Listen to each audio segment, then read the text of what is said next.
Olá você, seja muito bem-vindo a mais um negócio que deu certo. Para você que viu o último episódio, né, e ficou com vontade de ouvir mais do Dr. Márcio Luiz Nogaroli, o médico do CIAT que já também foi radialista, pois é, ele está aqui de volta com a gente, né? Eu falava no final do último programa que a gente era refém do tempo, pois é, tivemos que marcar um novo episódio com o Dr. Márcio Luiz Nogaroli. Nós falamos no episódio anterior muito do início da carreira dele no rádio, né? Como é que foi a passagem dele pelo rádio, pela Estúdio 96, pela FM Metropolitana, pela Rádio Cultura lá atrás. Mas começamos a falar com ele a respeito dos atendimentos médicos do CIAT. Hoje nós vamos nos aprofundar um pouquinho mais. Doutor Nogaroli, uma boa tarde, seja muito bem-vindo mais uma vez aqui ao Negócio que Deu Certo. Um prazer receber o senhor, é sempre uma satisfação, viu, doutor? Antônio Nascimento, nosso Toninho Nascimento, é uma honra, para mim é uma honra fazer parte disso e é um prazer poder contar para você e para você que está nos ouvindo as coisas boas que a gente pode fazer pelo nosso cidadão. Doutor, assim, nós não vamos retomar aqui a história do rádio, né? Mas só para dizer que o senhor foi um baita de um locutor de FM da Estúdio 96.3, né? E aí, quem quiser saber mais, ouve o primeiro episódio, ou assista aí no YouTube, né? O primeiro episódio de Um Negócio que Deu Certo com o Dr. Márcio Luiz Nogaroli, tá certo? É só você digitar lá. Entra no YouTube como eu fiz. O Negócio que Deu Certo. Pessoal, muito bem feito. O trabalho de vocês é muito bonito. Agradeço mais uma vez a sua generosidade de me chamar, Toninho. Doutor, então vamos lá, vamos falar dessa sua veia de socorrista, né? De querer salvar todo mundo, de vai lá. Como é que começou isso, hein, doutor? Antes mesmo do senhor estar no CIAT, eu lembro do senhor com uma Paraty azul, né? Aquelas Paraty quadradinha, com um capacete branco de macacão azul, chegando nas ocorrências, fervendo, né? Sim. Foi o seguinte, nós tínhamos, como eu iniciei a contar no episódio passado, nós tínhamos um convênio, era uma espécie de ONG hoje, o convênio Paraná-Ohio. O estado do Paraná era amigo do estado de Ohio nos Estados Unidos, a cidade de Curitiba era amiga de Cleveland e houve um intercâmbio de conhecimentos. Nós trouxemos um bombeiro e a sua esposa, na época, que deram início ao que a gente conhece nos Estados Unidos. Antes disso, a gente já tinha intenção. Eu comecei a trabalhar em ambulância no meu segundo ano de faculdade de medicina, né? Acompanhava o médico, eu fiz faculdade evangélica e em 1979, 80, eu já estava com o Dr. Miller, era o plantonista que aceitava que eu fosse junto com ele nos atendimentos. E eu só ficava com a mão para trás, mas eu fui aprendendo e rapidamente eu já tinha mais ou menos a noção do que estava acontecendo e eles faziam a triagem por telefone, as pessoas ligavam direto para o hospital evangélico, porque só tinha 2 hospitais naquela época. Tinha o Hospital Evangélico e o Hospital Cajuru. O Cajuru tinha uma estrutura de ambulâncias que era maravilhosa. Veraneio, rádio Motorola, era tudo que a gente sonhava. E a gente tinha Kombi sem rádio, não tinha telefone celular, mal tinha telefone físico. Muito bem. Aqueles rádios patrulheiros 3, né? Patrulheiro Lembra? 3. Era lindo porque o rádio tinha o tamanho de um engradado de cervejas e ficava no porta-malas da viatura. E só vinha só um painelzinho com o microfone. Eu fui descobrir isso muito tempo depois. Hoje tudo cabe numa caixa de bombom. Exatamente. E aí, então, a triagem era feita direto no hospital. Direto no hospital. Porque a gente não tinha SAMU nem SIAT. Não, mas já tinha o 190 da PM. Da PM que repassava para o hospital. Ela fazia um link. Havia uma conectava a chamada. Hotline. Eles percebiam ligar para o 190, o hotline conectava com um telefone que você tira e ouve. E nós tínhamos outro direto com o Cajuru. E a cidade era dividida da seguinte maneira. Imagine que você está aqui na região norte de Curitiba e a cidade é cortada, era na época, né? Ela era cortada ao meio pela Avenida Marechal Floriano. O que acontecia à direita da Marechal Floriano era do Hospital Evangélico. o que acontecia à esquerda da Marechal Floriano era do Hospital Cajuru. A Marechal era o divisor de águas. Era o divisor porque era uma via equidistante dos dois hospitais. Só que quando um dos dois saturava, entrava esse telefone ponto a ponto. Você tira o telefone de um lado e ele toca no outro. Ainda hoje deve existir isso, só que com pouco uso. E daí, quando o Cajuru sobrecarregava, ele pedia apoio para a gente, passava o endereço, tudo no mapa, né, pessoal? E eu fiquei muito feliz o dia que a gente conseguiu, com o PX Clube de Curitiba, a doação de 2 rádios. Um ficaria na central de rádio do Hospital Evangélico e o outro ficaria na ambulância na qual a gente trabalhava. E usamos muito aquilo. Funcionava. O rádio PX era um rádio de curto alcance ou de muito longo alcance. Ele fala até 10 quilômetros de distância e depois de 100, 150 quilômetros. Nessa faixa de 12 a 200 quilômetros ele não pega. Mas então, quando a gente ia até uma distância pequena, a gente conseguia. Quando a gente não conseguia, a gente punha no canal 9 e falava com a polícia, que sempre ouvia. E aí o senhor saía, tocava as ocorrências e o senhor ia junto com o médico? Ia junto com o médico no início. Depois, quando eu já estava no 3º, 4º ano da faculdade, eu já tinha liberdade de ir sozinho, porque eu fazia plantão voluntário com a equipe do então Dr. Germano Elck. Quinta-feira, o dia inteiro, dava um jeito, mudava a aula, dava um jeito para ficar no pronto-socorro. Doutor, foi nesse período que teve a história do parto lá na Vila Torres? Foi. Na Vila Pinto? Como é que foi isso, hein? Na Vila Pinto. Houve uma saturação, o Cajuru nos pediu para fazer a gentileza de atender algo que estava a muito poucas quadras do pronto-socorro. E, naquela época, o nome da localidade era Vila Pinto, né? Hoje Vila Torres. Isso. E hoje ela está mais bem dividida. Tem ruas, algumas até são asfaltadas, e era menor. Só que exatamente na Avenida das Torres, naquela época, bem ali onde começa a avenida que vai em direção ao aeroporto, tinha uma base da Polícia Militar. Sim. Ali tinha um módulo. Um módulo da PM. E quando alguém chegasse e quisesse entrar e que não fosse morador, tinha que ser acompanhado pela PM. E aí nós chegamos, falamos com o pessoal e disse, olha, tem uma pessoa que nos chamou para dar a luz. Nunca tinha ouvido falar da pessoa. Era um dia de frio, de julho, ou agosto, sei lá, mas eu lembro porque era de noite, estava muito frio. E a polícia pegou o endereço e disse, mais ou menos por aqui, vamos ver. Aí achamos a casa onde essa senhora morava, que, pessoal, não era uma casa. Era um amontoado de papelão e aquelas coisas, tapumes, né? A casa dessa senhora, extremamente humilde, era do tamanho de uma cama de casal. Tinha talvez um pouquinho para lá, um pouquinho para cá, um pouquinho nos pés para deixar o chinelo.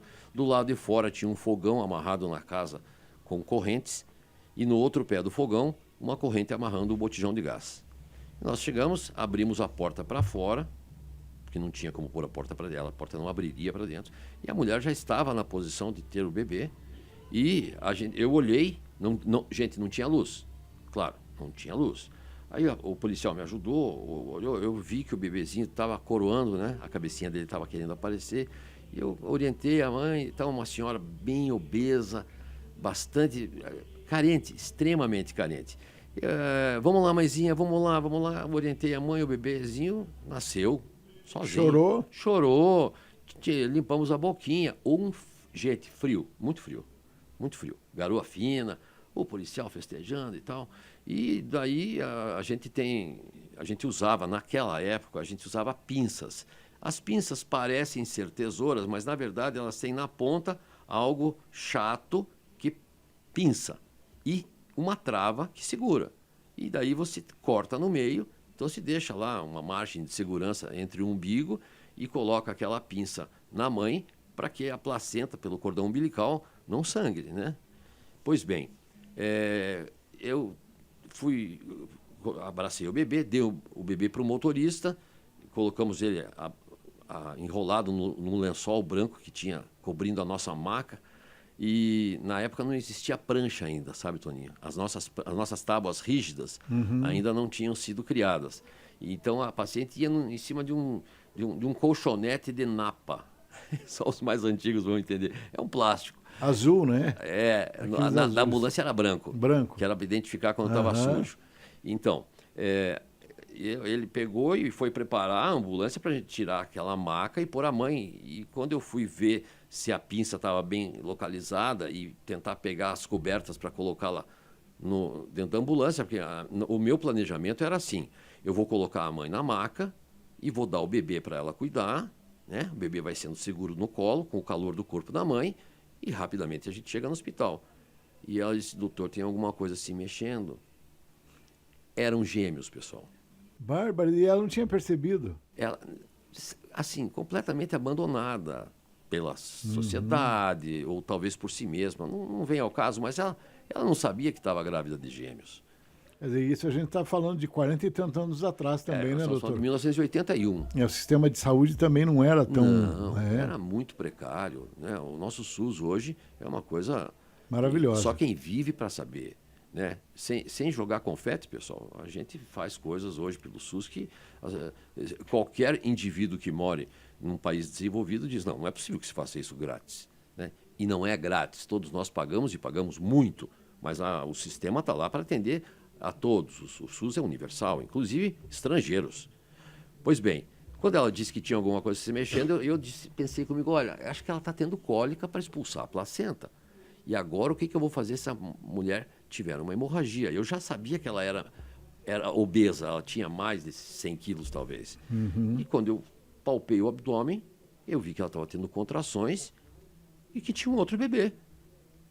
Mas espera aí, eu já usei o meu kit todo o kit foi usado no primeiro parto. Eu não tenho mais material. E daí a gente improvisa, né? Arranja alguma coisa. Não vou contar como é que a gente fez, mas são coisas, ambiente de guerra. Vou contar assim: a gente tinha um cadarço e a gente amarrou os 2 cordões umbilicais da mãe, porque vai sair com os cadarços, e os 2 bebês ficaram ambos com pinças esterilizadas. Agora, como é que você leva 2 bebês numa noite gelada de julho para dentro do hospital evangélico? Eu não sei, pessoal, não lembro do trajeto porque eu estava babando nos bebês. Eu tirei a minha jaqueta porque não havia um segundo cobertor. Então a gente ficava revezando ali da Vila Torres até o hospital evangélico. E aquele tempo, ar-condicionado num veículo não existia. Só tinha ar quente, mas isso era um luxo. Era que inverno poucos curitibano. Era bem frio. Então a gente revezava. Quando eu percebia que o bebê estava ficando mais geladinho, punha no colo da mãe, deitada, e ela reclamando. Eu sei que eu entrei no hospital evangélico e a maternidade, como sempre, ficou no 7º andar. Eu disse: não, agora eu quero entrar com os 2 no colo. Peraí, eu nunca fiz um parto de gêmeos na minha vida.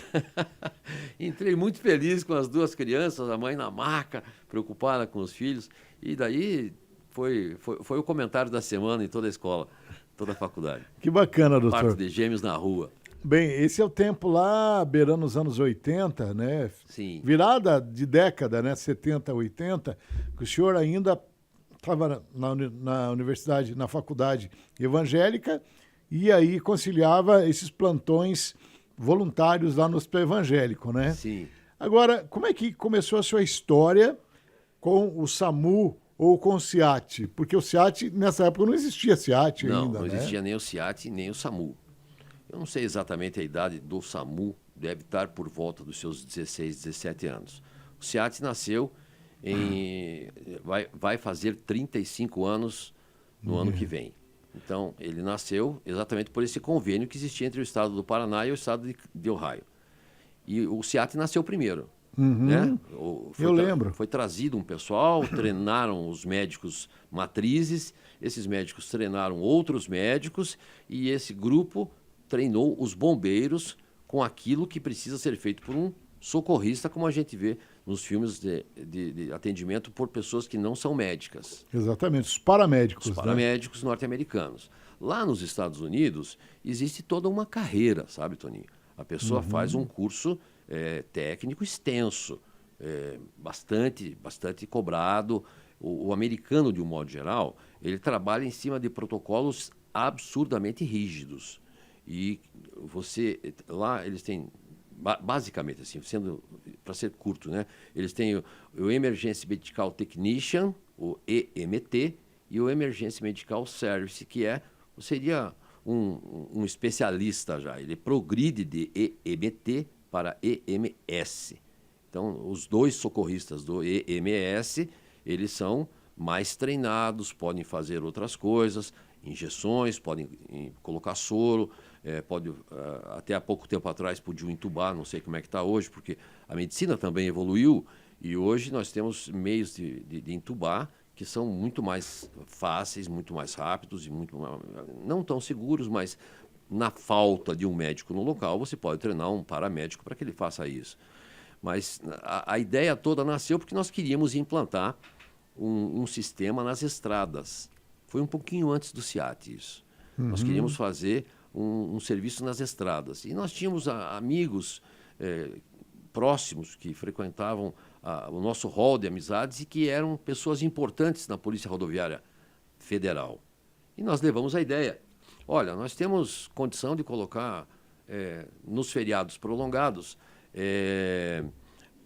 temos condição de colocar no horário prolongado 2 carros e 2 médicos a serviço da prevenção de grandes acidentes. E eles aceitaram. E a gente, com a vontade de gerar uma vontade política, a gente chamava os amigos da imprensa e dizia, neste final de semana, Páscoa, nós vamos estar na BR-277, na descida das praias, e depois na subida, e as pessoas comunicavam e a gente ia atender junto com o carro da polícia. Na 376, que naquele tempo era pista simples, dava um absurdo de acidentes, lembra? Era muito grave. E até hoje há uma curiosidade, né? A curva da Santa... Sim, lá no 666, lá embaixo. É o 666, que é um número cabalístico, né? As pessoas acreditam, não sei, mas a curva da Santa é uma curva que eu já visitei muitas vezes em condições nada agradáveis. Rapaz, eu também. E assim, não sei se o senhor se lembra, mas nos meses de outubro, né, por conta da Oktoberfest lá em Blumenau, sim, que o pessoal descia de São Paulo, do Rio de Janeiro e de outros estados aí, iam em massa para Blumenau para aproveitar os dias da Oktoberfest durante o mês de outubro, aumentava e muito o número de acidentes, né? Muito. Então, hoje, isso que nós temos com as concessionárias, né? As concessionárias têm um pessoal absolutamente bem treinado, médicos que são nossos conhecidos, nós conhecemos todos, até porque a concessionária ainda não dispõe de helicópteros. E o Batalhão de Polícia Militar de Operações Aéreas e a Polícia Rodoviária Federal, cada um possui os seus helicópteros. O BPMOA tem sempre uma aeronave disponível e a Polícia Federal, Polícia Rodoviária Federal também. Então tem o Patrulha 17 e o Falcão 8.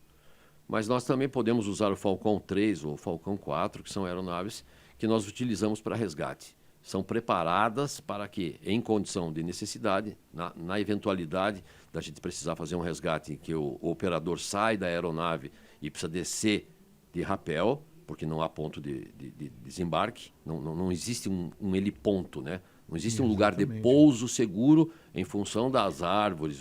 Principalmente aqui, quando dá queda de parapente aqui na região de Campo Magro, aqui, né, no Morro da Palha. Aqui eu já vi muito resgate de parapente aqui. Sim, né? tem.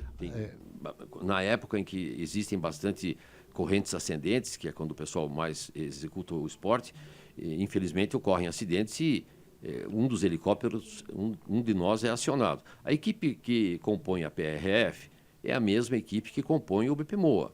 O grupo de médicos pode trabalhar em um ou no outro. Nós nos revezamos, mas nós precisamos necessariamente ser treinados para trabalhar naquela aeronave ou na outra. Porque aparentemente, Toninho, parece que você tem um helicóptero, você é colocado no helicóptero, desce e faz o atendimento. Não é bem assim. Os nossos helicópteros, toda a atividade aeromédica no Brasil, ela respeita a agência reguladora, a Agência Nacional de Aviação Civil. Então, a ANAC, ela impõe certas condições e uma dessas condições é que todos os operadores, que hoje são chamados operadores de suporte médico, precisam necessariamente saber de todos os detalhes da aeronave. E quando eu digo todos os detalhes, é o seguinte, por exemplo, no caso do BPMOA, Nós usamos uma aeronave chamada Eurocopter EC-130B4. É um helicóptero maravilhoso. Em condições normais, ele pode transportar 7 passageiros. Na nossa versão de atendimento, ele voa com 5 pessoas. Um copiloto, um chefe de operações aéreas, um operador aerotático, que fica na porta, aos olhos do piloto, e 2 operadores de suporte médico, um médico e uma enfermeira. Então, mas daí você chega no local e descobre que você não vai poder pousar, como é frequente no Morro da Palha, né? Você vai ter que mandar alguém lá embaixo para descobrir o que está acontecendo com a vítima, porque algumas vezes ninguém chegou lá. Você encontra o parapente e ninguém chegou na vítima ainda. Alguém viu cair, está vendo a seda, né, o nylon sobre a árvore, e alguém tem que descer. Então, os médicos e os enfermeiros, é lógico que os operadores aerotáticos são treinados, mas a gente não pensava que isso ia ser exigido da gente.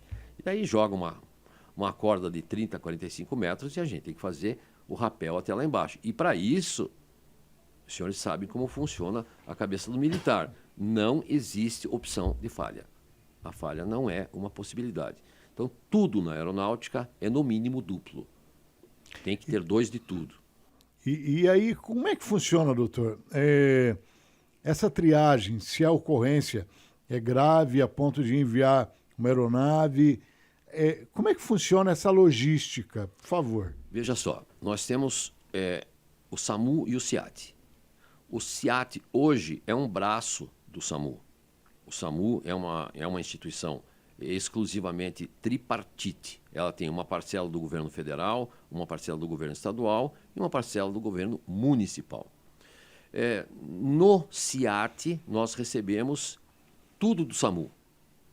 Pessoas, material, viaturas. O SEAT, ele utiliza as autoambulâncias. O nome começa a ficar diferente aí. As ambulâncias do SEAT chamam-se autoambulâncias e carregam 2 socorristas no mínimo. As ambulâncias do SAMU são brancas, as do SEAT são vermelhas. As do SEAT está escrito Corpo de Bombeiros, a do SAMU está escrito SAMU. O SAMU carrega na unidade básica, que é o primeiro atendimento. As Bravos, né? As Bravos, é B de Bravo. Então, são básicas. Então, tem muitas na Grande Curitiba. Eu não quero dar uma informação incorreta, mas eu diria que nós temos algo em torno de, pegando a Grande Curitiba, devemos ter algo em torno de 20 ou 22 ambulâncias. Ambulância, né? É como, assim, fazendo uma analogia aqui, até para o público entender, é como se você abrisse o aplicativo para chamar um carro de aplicativo ali, né? Sim. E aí elas estão ali circulando em bases ali próximas, né, a ponto de fechar a malha da cidade e região metropolitana. Exatamente. Já o Corpo de Bombeiros tem um raciocínio um pouquinho diferente. O bombeiro ele procura se adaptar às variações do crescimento da cidade, né? Então, por exemplo, quando houve o plano diretivo de construção da cidade em direção a Campo Comprido, né, isso é uma coisa que é prevista com anos de antecedência. O Corpo de Bombeiros teve que instalar um quartel em Santa Felicidade, para que nós estivéssemos mais próximos. Mas aí nós descobrimos uma área muito grande, então temos que instalar alguma coisa no Pilarzinho e temos que instalar alguma coisa em Almirante Tamandaré, Campo Largo. Então, o número de quartéis do Corpo de Bombeiros, ele vai sendo construído de acordo com o plano diretivo da cidade. O SAMU também faz isso, mas o SAMU tem uma visão mais técnica, voltada para a saúde, e o bombeiro tem uma visão voltada para um grupo maior de incidentes e acidentes. Então, com isso, nós conseguimos ter uma velocidade muito grande. O SEAT sempre teve por orientação ter um médico em Curitiba, um médico em São José dos Pinhais. Então, na verdade, a gente tem 2 carros médicos, né? Com toda a tripulação, médico, enfermeiro, socorrista. Nós temos um no quartel central e um no quartel do Corpo de Bombeiros de São José dos Pinhais. Ali no Afonso Pena, no né? Afonso Pena, até por conta do que você comentou da 376, a posição do quartel do Corpo de Bombeiros é estratégica. Estratégica. Fica entre a 376 e a 277 e pega a 116, que é o contorno leste ali também. Exatamente. E nós podemos nos aproximar de Colombo, Piraquara. Ou seja, nós temos como colocar. Há muitos anos atrás, isso era bastante comentado. Nós temos que ter um homem a 7 minutos de distância. Hoje, com a quantidade de veículos que nós temos, a gente sabe que isso não é praticável. Eu não posso dizer para o cidadão que mora na Grande Curitiba que ele vai ter uma viatura do Corpo de Bombeiros em 7 minutos. Isso é impraticável. Por que 7 minutos, doutor? Esse rácio de resposta. Porque era a estimativa que o comando fazia do tempo máximo que nós levaríamos usando um compasso, sabe? A que distância eu estou? Então nós vamos abrir o compasso X centímetros e nós temos que ter uma viatura aqui assim, porque 7 minutos é um tempo razoável, basicamente curto, para que eu possa dizer à população, olha, você vai ser atendido. E eventualmente isso acontece. A gente brinca porque no CIAT nós temos uma fissura. Todos nós somos 21 médicos e um número próximo de enfermeiros. E nós conhecemos todos como pessoas da família, porque estamos todos há muito tempo lá. A gente brinca para saber quem é que detém o recorde de atendimento que chegou mais rápido na cena. Né? Então, essa é uma brincadeira, porque nós temos que respeitar a legislação. Sim. E nós temos motoristas que são socorristas e que transportam a gente. E eu quero voltar para casa hoje. Então, ele tem que ser rápido, mas ele não pode transgredir a ser legislação. Imprudente, né? Não pode ser imprudente. Então, os nossos meninos são extremamente cuidadosos, como os do SAMU são. Mas a gente está sempre correndo no tempo, porque, especificamente o CIAT, tem alguém atirado, tem alguém baleado, tem alguém atropelado, tem alguém sangrando, e tempo é vida. E só para entender aqui, deixar isso bem claro, doutor, quando o carro médico é acionado, porque a vítima realmente é grave, né? Sim. Veja só para retomar um raciocínio. Nós temos uma central única de regulação. Até alguns dias atrás ela funcionava no alto da 15, na Atílio Bório. Agora, aos poucos, dentro da capacidade de transferência, né, ela está sendo transferida para... logo depois da BR-116, indo pela Marechal Floriano ali. Tinha eu já posso falar porque não existe mais, tinha uma revenda de caminhões. Sim, Do outro lado da rua vai funcionar a central de regulação. É uma coisa muito, muito bem montada, vai ficar muita gente ali, alojamento para as pessoas, ambulâncias e o que a gente chama de central de regulação. Nessa central de regulação existe uma central de radiotransmissão com quem se fala com as ambulâncias. As pessoas que estão na central de regulação falam com médicos, enfermeiros, motoristas, com rádio. Na falta, a gente usa o telefone celular porque, por incrível que pareça, o rádio é muito mais ágil e todas as pessoas que estão trabalhando estão sabendo o que está acontecendo. Estão conectadas. Estão ali, conectadas, né? Ouvindo ao mesmo tempo. Então, alguém pode dizer assim, eu estou mais perto, eu posso ir. Né?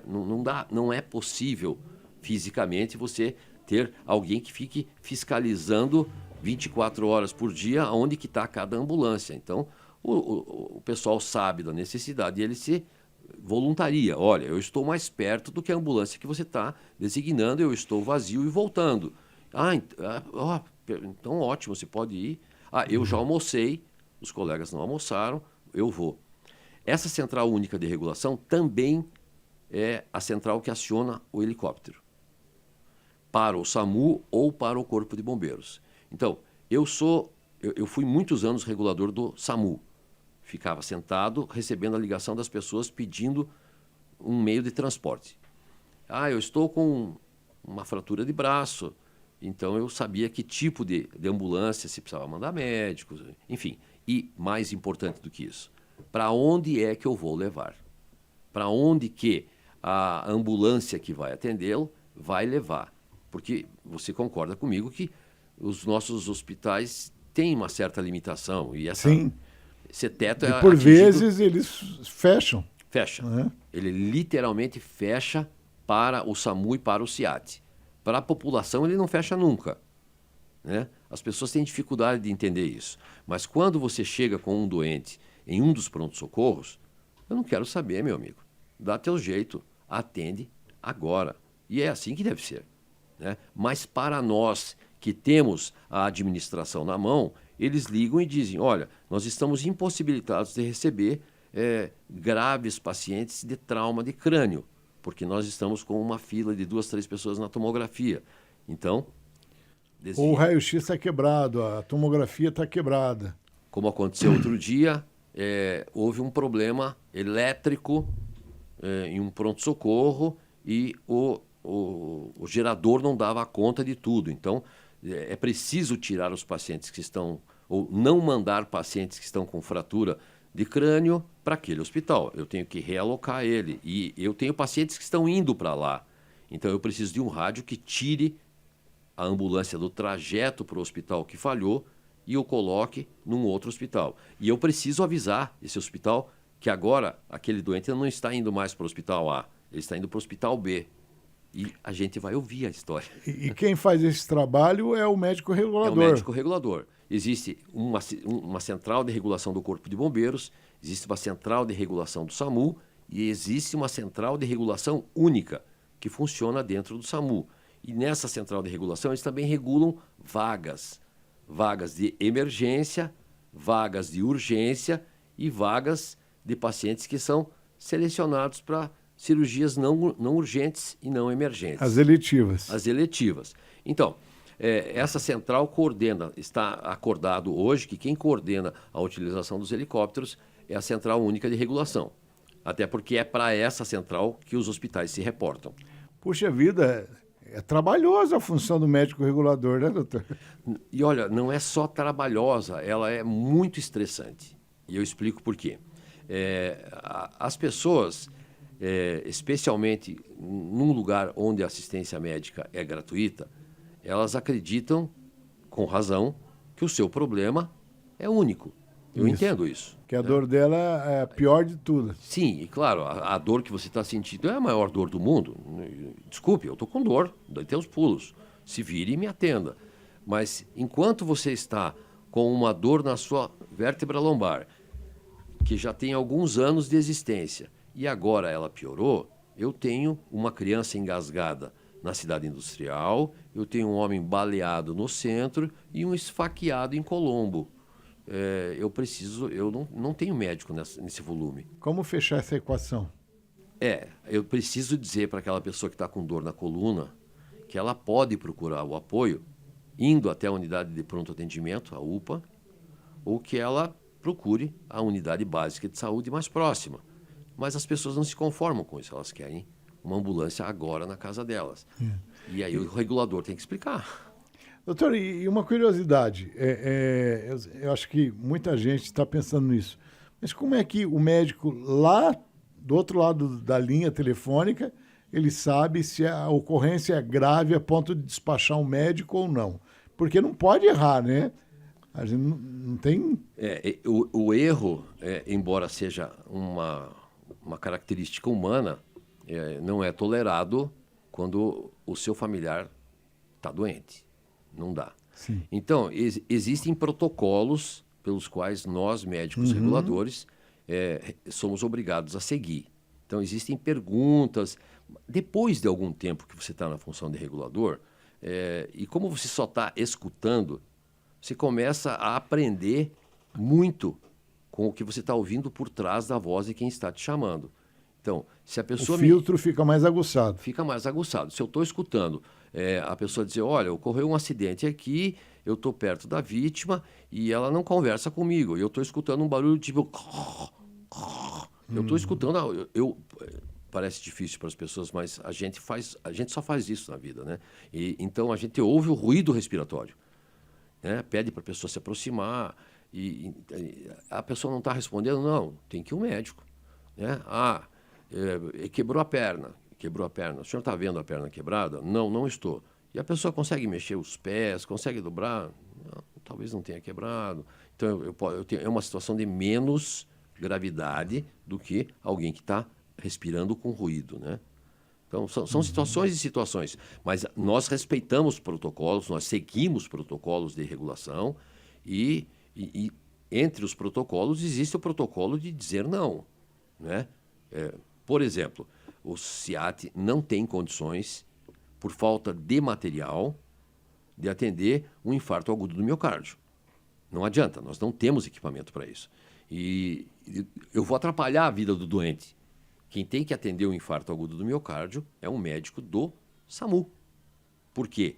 Enquanto eu, como médico do CIAT, posso levar para o Hospital do Trabalhador, para o Hospital do Cajuru e para o Hospital Evangélico, eu não sei como é que está a máquina que passa o canudinho para limpar as artérias coronárias. Eu não tenho essa informação. O médico do SAMU tem.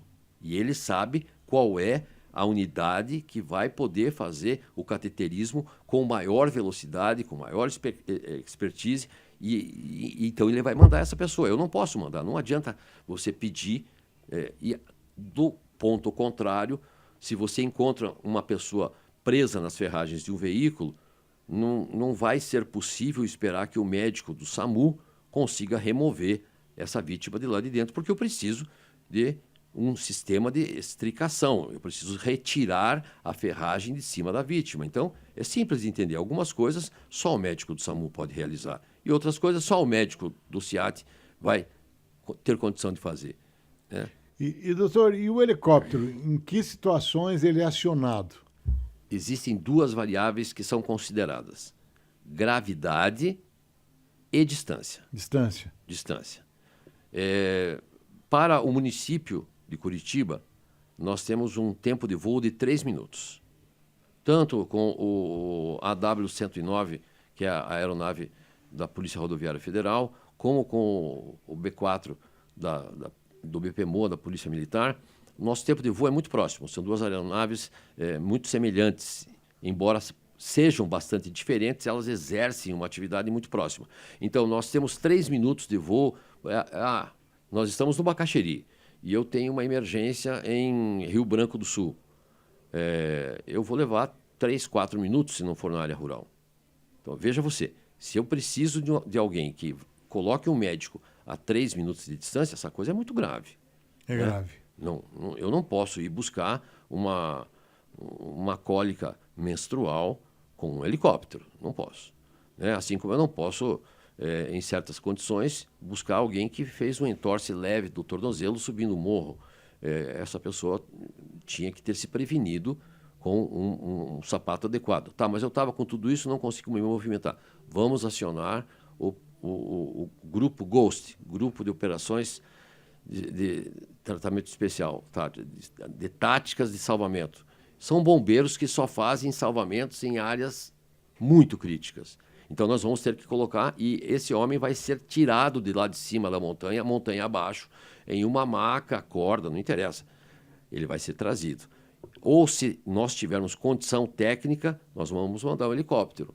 Se a situação exigir, se tem uma fratura exposta, a nossa função é fazer com que esse doente corra o menor risco que a doença piore e que ele chegue o mais rápido possível em um hospital onde ele pare de sentir dor, onde ele pare de sangrar. O interesse da gente é fazer as pessoas voltar para casa. E o pior, doutor, é que essas ocorrências, geralmente de entorse de tornozelo, né, queda na descida do morro, geralmente acontecem nos fins de semana, né? Sim. Ou sábado ou domingo, no período da tarde e na região da Serra do Mar, onde o tempo não é favorável ao sobrevoo da aeronave, né? Veja que coisa interessante. Um desses últimos plantões que eu fiz, estava um dia como hoje, assim, não sei que dia você vai estar assistindo a gente, mas hoje está um dia maravilhoso, parece o início do verão, céu claro, só com a fumaça das queimadas por causa da vegetação que está muito seca, né? Tivemos 2 dias de geada, o capim secou, o calor aqueceu, pegou fogo. Então, a única dificuldade que nós temos hoje é uma pequena nebulosidade aqui em Curitiba. Mas e como é que está do lado de lá da Serra do Mar? Se tem um colchão de nuvens, eu não consigo passar. E você está aqui em Curitiba, um exemplo, né? O médico regulador que está no CIAT ou que está no SAMU e está olhando, ele está vendo a Serra do Mar. E ele sabe que o tempo está lindo até a Serra do Mar. Ele não sabe como é que está Morretes, não sabe como é que está Antonina, não sabe como é que está Guaratuba, Matinhos. E ele não tem a noção, até porque ele é médico, ele não tem obrigação nenhuma de saber de meteorologia ou de voo. E ele diz, eu preciso que alguém vá buscar alguém em praia de... E aí nós temos que subir, ultrapassar a Serra do Mar. E a gente só vai descobrir isso se nós tivermos alguém lá embaixo que entenda e que nos informe, ou se a gente tentar. Então a gente decola, estamos a 6, 7 minutos da Serra do Mar, e quando a gente chega em cima da Serra do Mar, a gente descobre que se a gente for, a gente até consegue levar o médico, mas não consegue trazer nenhum dos 5, nem o paciente, e muito menos a aeronave. Vamos ter que pousar lá embaixo. Então existem situações em que a previsão do tempo não permite a atuação da aeronave. E esse é um problema crítico para nós em Curitiba, porque você sabe que nós temos 3 estações no mesmo período. No mesmo dia, No né? mesmo dia. E então, todos os pilotos com quem eu já trabalhei são pessoas extremamente habilidosas. Eles nasceram para fazer aquilo. Pessoal, pilotar um helicóptero de resgate não é pilotar um helicóptero. É pilotar um helicóptero de resgate. Eu tenho fotos para mostrar a ousadia controlada, consciente, pela necessidade, com que nós fizemos alguns pousos. Eu sou fã de alguns pilotos porque eles têm um arrojo repleto de cautela e bom humor. Então, existe uma regra na aeronáutica que a gente não fala durante a decolagem e o pouso. Mas eu fico sentado sempre no BPMOA, por exemplo, na nossa aeronave, no B4, eu fico sentado à direita. E tem um operador aerotático que fica à esquerda. Na frente temos 2 pilotos. Na PRF só muda a posição do médico e do olho do piloto atrás. E na frente ele tem 2 pilotos. Um está pilotando, um está voando e o outro está olhando para fora e lendo os instrumentos. O helicóptero é um grande instrumento, mas ele é um instrumento que exige habilidade. Bobeou, você tem 3 segundos para tirar todo mundo daquela encrenca. Se você não conseguir resolver em 3 segundos, alguém vai receber uma visita de um carro diferente em casa. Doutor, e assim, a imobilização da vítima ali, né, para transportar na ambulância e para transportar num helicóptero, ela é diferente? Não. Existe um protocolo internacional e eu tenho até um certo orgulho de falar isso para você. Eu e um grande amigo, um amigo de infância lá dos meus 11 anos de idade, nós andávamos grudados. E um dia nós entramos para a faculdade, ele na Federal, porque ele era muito mais inteligente do que eu. Eu entrei na Evangélica, ele entrou na Federal, porque passou melhor no vestibular. Eu e o João Luiz, nós resolvemos... Mas hoje vocês 2 têm diploma e Sim, trabalham, né? Sim, trabalhamos. E salvam vidas. Sim. Então... O João Luiz, por iniciativa dele, disse: essas ambulâncias são muito ruins. Como é que tem que colocar uma tábua embaixo das costas do cara para fazer uma massagem cardíaca? Lembra que eu contei que tinha um colchonete de espuma? Sim. E não dá para fazer massagem cardíaca em cima de um piso flexível. Vamos inventar um negócio, uma tábua? Vamos, já tinha essa tábua para colocar no hospital. Quando você vai fazer uma massagem cardíaca, tem que estar com o anteparo rígido embaixo do doente. Então, essa tábua já existe em todos os hospitais. Vamos inventar isso para pôr na ambulância? Porque a ambulância tem uma maca mais estreita. E, na época, as macas do Cajuru eram diferentes das macas do Hospital Evangélico. Então, nós inventamos uma que cabia nos 2. E a gente escreveu para a Faculdade de Medicina Militar um trabalho chamado Maca Prancha, uma opção no transporte do politraumatizado. Um trabalho longo, extenso, nós ficamos praticamente 1 ano.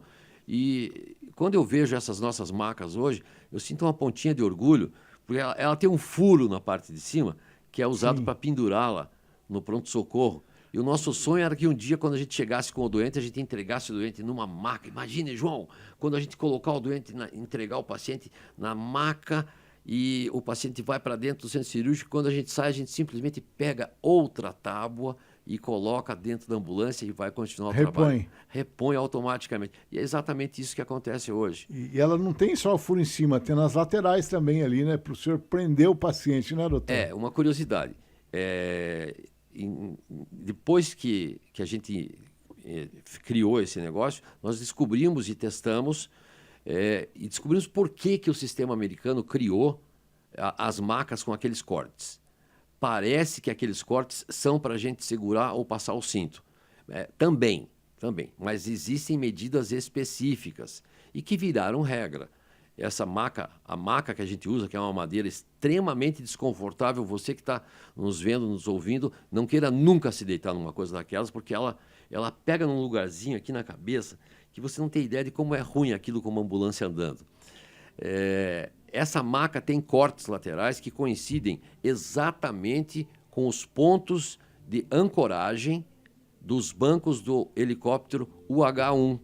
Lembra o sapão da Guerra do Vietnã? Sim, lembro. Então, aqueles helicópteros faziam o que se chama de MED-EVAC. Eles pousavam, tinha outros helicópteros que davam proteção, os médicos e enfermeiros desciam, punham numa padiola e colocavam ele em cima de um banco de lona, e esses bancos tinham umas travessas onde ele amarrava o doente ali. Então, as travessas dessa maca-prancha não servem só para nós passarmos o cinto. Também dá, mas a função dela é amarrar no helicóptero. Então, para prender, né? Para não ter problema de perder o paciente durante o transporte, né, doutor? Não é só perder, é porque o paciente não se mexa durante o transporte. Alguns pacientes vão perfeitamente, tranquilamente, mas tem pacientes que com traumatismo de crânio, por exemplo, ele se agita de forma involuntária e não há o que você faça. Não tem o que fazer. Se ele não estiver amarrado e ele estiver dentro de uma aeronave, ele vai derrubar a aeronave porque o piloto está grudado nele. Ou, em alguns casos, você está transportando uma pessoa mal intencionada e se ele estiver dentro de uma aeronave do BPMOA, ele pode tomar a arma de alguém.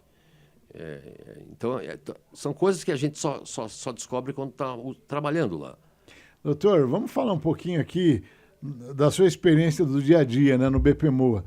Como é que... Todo o resgate, é claro, é emocionante, mas quando aciona o helicóptero, o senhor já vai criando aquele quadro imagético para descrever o local? Como é que é isso, hein? Quando a Central Única de Regulação nos aciona, quem fala é o médico regulador e ele liga para o comandante da aeronave. Enquanto, o regulador fala, o médico que ouviu a situação liga para o meu celular. O regulador liga para o piloto para avisá-lo das coordenadas e saber se tem condição. Aí ele pergunta, tem condição de tal coordenada fazer um atendimento?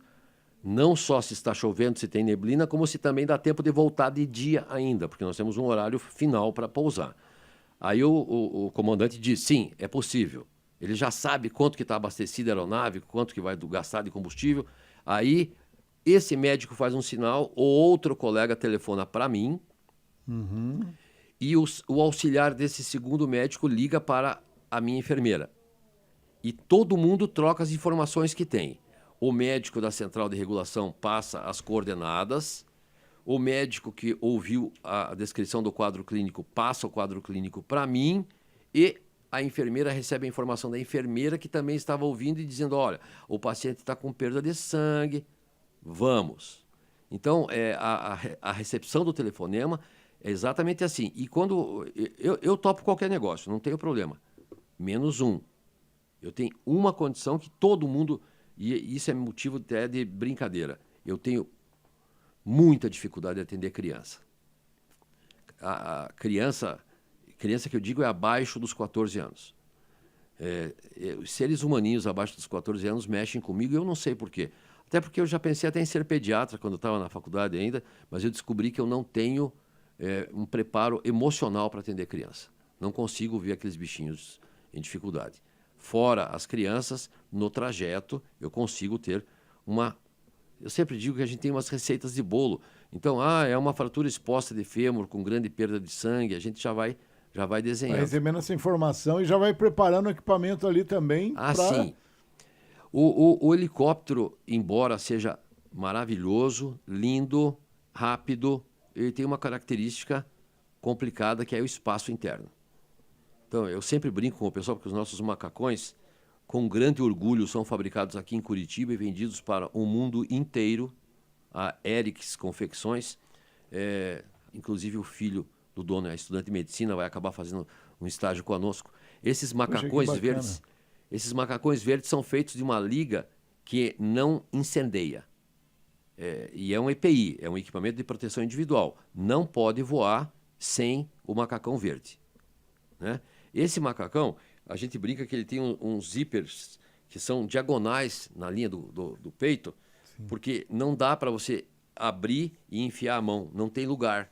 Então você tem que abrir com a mão direita o seu bolso esquerdo e ele sendo diagonal você consegue tirar o que está lá dentro, porque você fica espremido entre a parede da janela e o seu parceiro que está do lado. No meu caso eu fico na janela direita, a enfermeira fica no centro e do lado de lá fica os olhos do comandante. E a gente vai conversando com a enfermeira, olha, se for assim, nós vamos usar isso, assim, assim, assim, assim. Embora a gente tenha uma convivência com os enfermeiros de tantos anos junto, que eles já sabem qual é a droga que eu vou usar nessas condições, qual é a droga. Então, a gente se fala muito pouco. Tem plantões em que eu faço 5, 6 atendimentos num período de 12 horas, e eu não conversei nada durante os atendimentos com a enfermeira.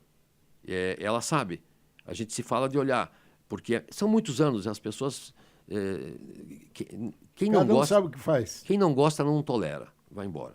E quem gosta aprende a forma do outro trabalhar. É muito bacana, é muito gratificante. Doutor, assim, eu conheço o senhor, a sua essência, né? E o senhor sempre se emociona nos atendimentos, né, doutor? Toninho, eu vibro muito, sabe? Eu preciso, eu acho isso bem piegas, assim, bem... Mas eu dei muita sorte na minha vida. Eu sou um homem de muita sorte. Muito obrigado, pai. Eu faço o que eu gosto. Eu volto para casa com a sensação de que eu fiz o que dava, o que eu devia. Eu fiz o melhor que eu tinha com o que eu tinha na hora. Eu dei o melhor que existia para aquela condição. Mas, infelizmente e felizmente, às vezes, eu sou descendente de italiano, e italiano é um animal que fala muito, mexe muito as mãos, e eu me emociono muito fácil, eu sou um chorão. E já admiti isso, não tenho problema, mas eu vibro com as nossas conquistas, porque a gente está trabalhando ali. O enfermeiro ou a enfermeira que está comigo, 7, 8, 10 bombeiros, um monte de gente disponível para ajudar. E aconteceu outro dia um acidente gravíssimo aqui na rodovia dos Minérios. Nós ficamos 2h30 dentro de um caminhão carregado de asfalto, querosene, óleo diesel vazando, linha de combate a incêndio pronta para ser usada. E a gente ficou 2h30 para tirar o cidadão que estava na direção do carro. Eu nunca tinha visto, francamente, já tantos anos de trabalho, eu nunca tinha notado a espessura de uma caçamba. Meu, aquele negócio é muito forte. Não tem o que corte aquilo. E para desentortar é preciso uma quantidade de macacos hidráulicos estúpida. E a gente estava com a sensação de que aquele homem ia perder uma perna. E ele é motorista de caminhão. Como é que eu vou explicar que um homem que é motorista de caminhão, daqui 6 meses vai voltar para o trabalho sem uma perna? Ele não vai voltar a dirigir. Quando nós conseguimos, eu e a doutora Monique e os nossos enfermeiros, quando nós conseguimos, com a determinada, abençoada mão do Corpo de Bombeiros, remover a vítima, ele pôde ser levado com as suas 2 pernas, seus 2 braços. Ele foi entregue inteirinho, como Deus o fez. E isso me deu uma alegria fantástica, porque já havia na nossa cabeça a preocupação que quando ele fosse descomprimido das ferragens, ele tivesse um choque. Ou tivesse uma perna amputada. E quando você vê o indivíduo sair inteiro conversando com você, esse homem daqui uma semana está em casa. Como que eu não vou ficar feliz com isso? Né? Doutor, e já chegou de alguém que o senhor atendeu voltar para agradecê-lo ou não? Esse é um motivo de muita alegria para a gente, porque, pessoal, eu sei, parece esquisito, mas a gente não faz isso para receber muito obrigado. Então, aconteceu, algumas coisas foram marcantes, assim. Eu me recordo de uma vez que eu fui atender um homem atropelado de bicicleta. Ele foi atropelado, ele estava pedalando por esporte, acho que era São Mateus do Sul. E esse homem estava tendo uma dificuldade imensa para ser atendido no hospital, ou na unidade de saúde onde ele estava lá. ele estava no meio da estrada. Enfim, eu fui designado para ir buscar esse homem. Cheguei e o pessoal com uma dificuldade imensa, uma preocupação estúpida, e a gente conseguiu entubar o paciente e colocá-lo no helicóptero e viemos para Curitiba. Só que o que eu não sabia, essa pessoa era de descendência japonesa. E a esposa dele, que estava com o carro, também tinha descendência japonesa. Pessoal, francamente, o meu objetivo é entregar o indivíduo bem. Eu não observei exatamente no rosto dele, né? Conversei rapidamente com a esposa, porque ela estava em São Mateus, ela ia demorar para voltar. Eu disse: a senhora, fique tranquila. Eu tenho um hábito, eu sempre digo: olha, eu sou médico do transporte.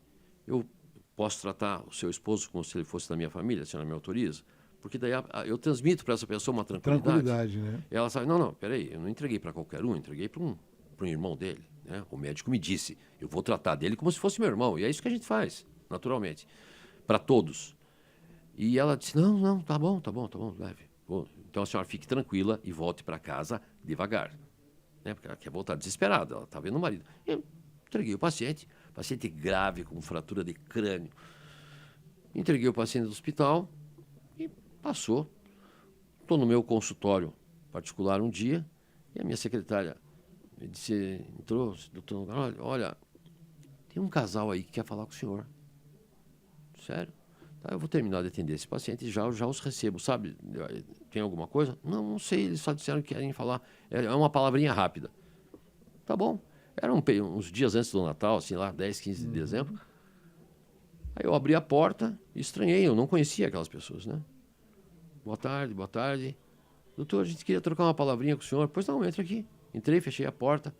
Aí, a figura não era estranha, né? A face do homem não era estranha, mas eu só ouvi de ponta cabeça, porque a gente atende na cabeceira. Você não vê, você não fica analisando o rosto da vítima. Você analisa o sistema todo. E a esposa eu tinha visto para dizer a ela: fique tranquila. Era exatamente o casal que a gente tinha atendido lá em São Mateus. Na 476 lá. Na 476. Não, ele estava numa estrada vicinal. Se a esposa não estivesse junto, ele teria morrido por um traumatismo de crânio gravíssimo e ninguém teria encontrado. Só iam encontrar a bicicleta, depois iam encontrá-lo. E eles foram me levar um mimozinho.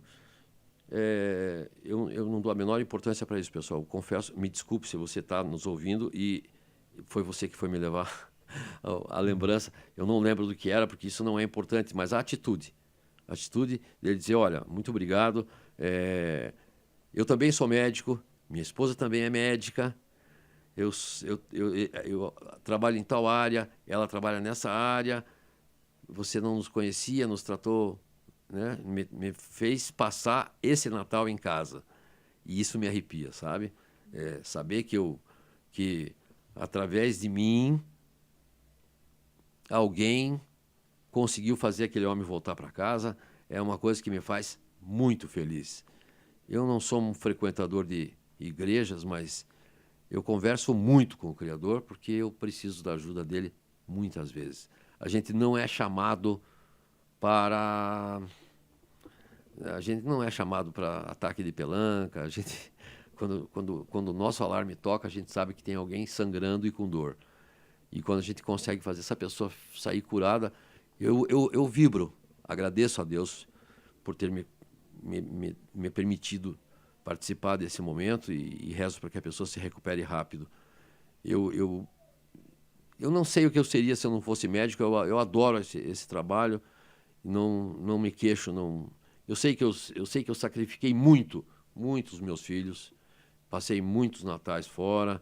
Passei muito 31 de dezembro, aniversário de filho. Apesar de a gente ter sempre uma contribuição animal dos parceiros, porque a gente no CIAT, a gente tem os filhos sempre vêm primeiro. Então, no dia 24 de dezembro de 2022, a minha mãe faleceu. Tenho certeza que ela está lá no céu agora, escutando a gente conversar aqui, e está feliz com isso. E eu telefonei para o meu superior e falei: chefe, eu estou aqui no BPMOA, era 11h30 da manhã, e a minha mãe acabou de falecer, chefe. eu não tenho condição de voar. Tô chateado, mas na verdade eu preciso sair porque eu sou a única pessoa que pode tomar providência nessa hora. As minhas irmãs estão muito transtornadas. Gente, chegou 3 colegas do SEAT para fazer aquelas 5 horas que faltavam.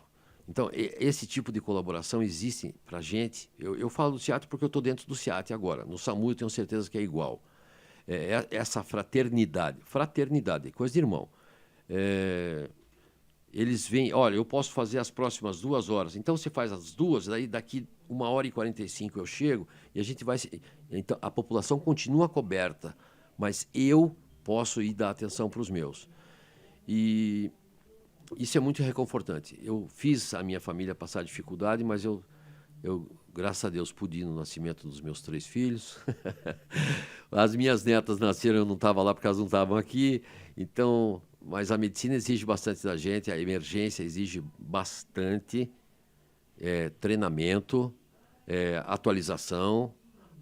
Quando o Estado nos dá de prêmio uma atualização, ela é sempre muito bem-vinda, mas quando a gente precisa receber o tal livro, lançou lá, nós seguimos, como eu disse, um protocolo. E mudou da 8ª para a 9ª edição e todos precisam atualizar.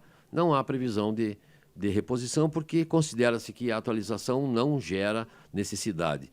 Mas a gente quer saber o que tem de diferente, então lá se vão 4, 5 mil reais, graças a Deus, se forem aqui em Curitiba. Né? Tem de 2.500, mas é pesado, gente. Né? Todo ano eu tenho que fazer para criança, para trauma, o pré-hospitalar e o clínico. Se você for contar na beira, na ponta da caneta, o que eu vou contar em casa que eu gastei todo esse dinheiro com o curso? Dr. Márcio Luiz Nogaroli, um prazer, viu, rapaz? A conversa com o senhor nunca termina. Antônio Nascimento, meu Toninho Nascimento, meu amigo de tantos anos e tantas horas, já me encontrou em tantas ocorrências. É uma honra poder compartilhar com o seu público tão educado, tão exigente, contar um pouco de como a gente está lá fora. Muito obrigado pelo convite, eu me senti honrado. Tá certo, só vou pedir mais uma gentileza, que o senhor mande um abraço para o Mário Neto, porque da outra vez o senhor não mandou e ele ficou chateado. Mário Neto, meu querido Mário Neto, o senhor sabe aonde eu estou todo santo dia. Faz mais de 5 anos que o senhor não vai me visitar. Mário Neto, um grande abraço. O Mário Neto, para você que está se perguntando, é um querido amigo dos anos 80. Ele era um garoto, nos deu um problema enorme porque ele precisava trabalhar e não tinha idade. Foi repórter do Capitão Hidalgo. Sim. É uma cabeça maravilhosa, uma pessoa do rádio que... eu só tenho alegria com o pessoal do rádio. Tá certo. Doutor Márcio Luiz Nogaroli, muito obrigado mais uma vez por ter estado aqui. E para frente a gente volta a conversar, porque a conversa com o senhor é igual poço, nunca se esgota, né? Eu quero que um dia você vá para a gente conhecer as aeronaves do BPMOA e fazer um vídeo para você ver como as coisas funcionam rápido por lá. Tá certo, então. Gente, muito obrigado, foi um prazer novamente estar com vocês aqui num negócio que deu certo e até o próximo episódio.